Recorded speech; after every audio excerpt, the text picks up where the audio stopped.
Nagsagawa ng basic self-defense demonstration ang mga tauhan ng Aborlan Municipal Police Station sa panguna ni Police Master Sergeant Arnel B. Nacional sa ilalim ng direktibang superbisyon ni Police Major Marvin L. Istigoy, Chief of Police.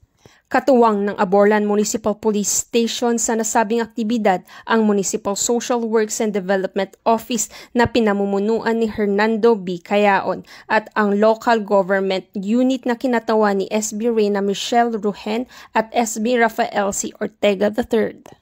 Ang programa ay inilunsad para sa mga miyembro ng Pag-asa Youth Association of the Philippines ng nasabing bayan at isinagawa sa loob ng PIAP Capability Building na ginanap sa God Function Hall, Barangay Ramon Magsaysay, Aborlan, Palawan.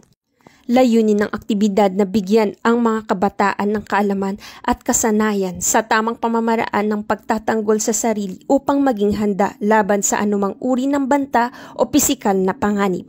Ang isinagawang basic self-defense demonstration ay malino na pagsasabuhay ng 7-point agenda ni Acting Chief PNP, Lieutenant General Jose Melencio Nartates Jr., particular sa pagbibigay proteksyon at pagpapalakas sa sektor ng kabataan laban sa iba't ibang uri ng banta.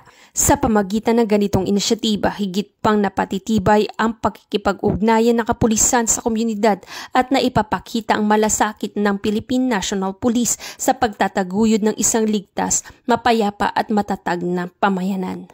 Mula dito sa Palawan Police Provincial Office, ako ang inyong PNN Correspondent Patrolwoman Eloisa Joy Beredo, alagad ng batas, tagataguyod ng Balitang Pulis.